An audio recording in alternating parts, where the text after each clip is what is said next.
আল্লাহ রাসূল সাল্লাল্লাহু আলাইহি ওয়াসাল্লাম হজের সময় ভাষণ দিয়েছেন, আলা ইন্না দিমাকুম ওয়া আমওয়ালাকুম ওয়া আরাদাকুম আলাইকুম হারামুন কাহুরমাতি ইয়াউমিকুম হাযা ফি শাহরিকুম হাযা ফি বালাদিকুম হাযা।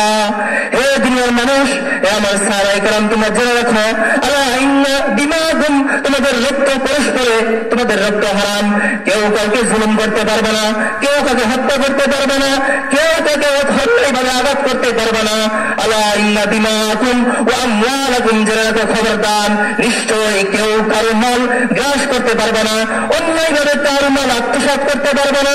আলা ইন্না দিমাকুম ওয়া আমওয়ালাকুম ওয়া আরাদাকুম, সাবধান, খবরদার হয়ে যাও, তোমরা কেউ কারো আত্মসাৎ করিও না, সম্মানকে সম্মানহানি করিও না। এগুলি স্পষ্টভাবে আল্লাহ রাসূল সাল্লাল্লাহু আলাইহি ওয়াসাল্লাম হারাম করেছেন। এই কারণে হিংসা ছাড়তে হবে, মানুষের প্রতি হিংসা করা যাবে না। হিংসা করা যাবে, হিংসা মানে ঈর্ষা। এক হাদিসে আছে, লা হাসাদা ইল্লা ফিল ইসনাইন রাজুলুন আতাহুল্লাহুল কুরআন। হিংসা করা যাবে দুইটা জিনিসের মধ্যে। একটা হলো যে কোনো ব্যক্তিকে আল্লাহ তাআলা ইলম দান করছে, কোরআন এবং হাদিসের জ্ঞান দান করছে, আপনার মনে মনে বলতে পারেন যে আল্লাহ তাআলা আমাকে যেন দান করে। আর দুই নম্বর হলো রাজুলুন আতাহুল্লাহুল মাল ওয়া ইউনফিকুহু ফি সাবিলিল্লাহ। দুই নম্বর ওই ব্যক্তি যার অনেক মাল আছে, সে তার মালকে আল্লাহর রাস্তায় খরচ করে। এর জন্য আপনি দোয়া করতে পারেন, কিন্তু হিংসা করা যাবে না। আল্লাহ রাসূল সাল্লাল্লাহু আলাইহি ওয়াসাল্লামের হাদিসে মধ্যে আছেন, আলা আখবিরুকুম বিআহলিল জান্নাহ কুল্লু যায়িফিন মুতাদাফিন, আমি কি তোমাদেরকে সংবাদ দিব জান্নাতবাসী কারা হবে? যারা দুর্বল, অত্যন্ত দুর্বল, যাদেরকে দুনিয়ার মাঝে মানুষের তুচ্ছ তাচ্ছিল্য করে।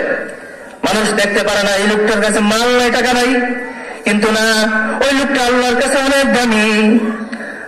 তারপর আল্লাহ রাসূল সাল্লাল্লাহু আলাইহি ওয়াসাল্লাম বলতেছেন, আলা আখবিরুকুম বিআহলিন নার কুল্লু উতুল্লিন জাওয়ালিন মুস্তাকবিরিন, আমি কি তোমাদেরকে খবর দিব জাহান্নামবাসীদের সম্পর্কে? তাহলে প্রত্যেক অহংকারী, যারা মানুষদের সাথে বড়াইগিরি দেখায়, মানুষের সাথে অহংকার দেখায়, যারা মানুষের সাথে হিংসা বিদ্বেষ করে, তারা হলো জাহান্নামী। আরেক হাদিসের মধ্যে আসছে, রাসূল সাল্লাল্লাহু আলাইহি ওয়াসাল্লাম এক জায়গায় মধ্যে দাঁড়ায় রয়েছে, তখন একজন ব্যক্তি অতিক্রম করেছে। তখন একজন সাহাবী রাসূল সাল্লাল্লাহু আলাইহি ওয়াসাল্লামকে জিজ্ঞাসা করতেছেন, হে আল্লাহর রাসূল, এই ব্যক্তিটা কি ছিলেন কিনা? এই ব্যক্তিটা হলো এমন একজন ব্যক্তি, সে অনেক মালওয়ালা, সম্পদওয়ালা, সে কওমের সর্দার, সে একজন নেতা। যদি সে একটা কথা বলে, সকলেই তার কথাকে গ্রহণ করে, কেউ তার কথা বলাইতে পারে না। তখন আরেকজন ব্যক্তি অতিক্রম করলো। তখন সাহাবী বলল, হে আল্লাহর রাসূল, ওই ব্যক্তিকে আপনি ছিলেন?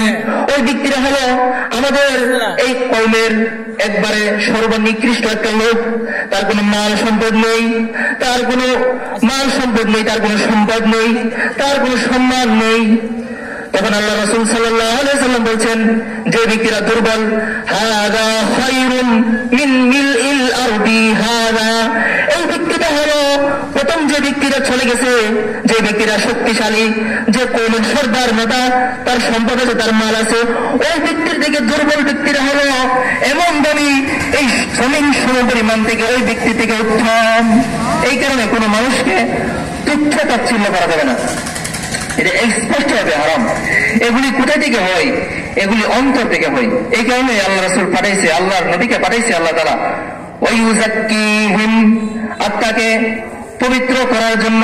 যখন আত্মা পবিত্র হয়ে যাবে, সমস্ত অঙ্গ প্রত্যঙ্গ অটোমেটিক ভাবে ঠিক হয়ে যাবে। এই কারণে এখন কি করার, এই আত্মাকে ঠিক করার কি করার?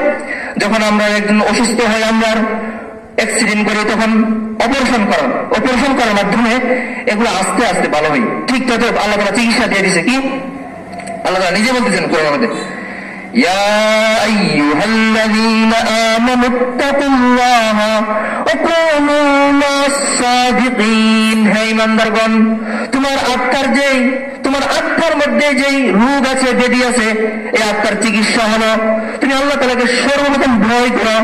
তারপর যারা আহলুল্লাহ, বুজুর্গ আছে, আল্লাহওয়ালা আছে, যারা সব সময় আল্লাহ রাসূলের সুন্নাত মানিয়া চলে, শরীয়ত মাফিক চলে, তাদের কাছে গিয়ে তুমি বেরো। তাদের কাছে গেলে কি হবে? তখন আস্তে আস্তে আপনাকে চিকিৎসা করবে। কি চিকিৎসা করবে? অন্তরের চিকিৎসা করবে। ওই জাক্কিহিম। এখন এটা কি বলে? আল্লাহ রাসূল সাল্লাল্লাহু আলাইহি সাল্লামকে পাঠাইছেন আল্লাহ তাআলা দুনিয়াতে। সাহাবায়ে কেরাম ছিল ওই সময়, সাহাবায়ে কেরাম শিখছে এগুলি, সাহাবায়ে কেরাম থেকে শিখেছে। তারপরে যে তাবেঈনে কেরাম, উলামায়ে কেরাম, ওই উলামায়ে কেরাম থেকে এখনো চলতেছে, ওই পর্যায়ক্রমে এখনো চলতেছে।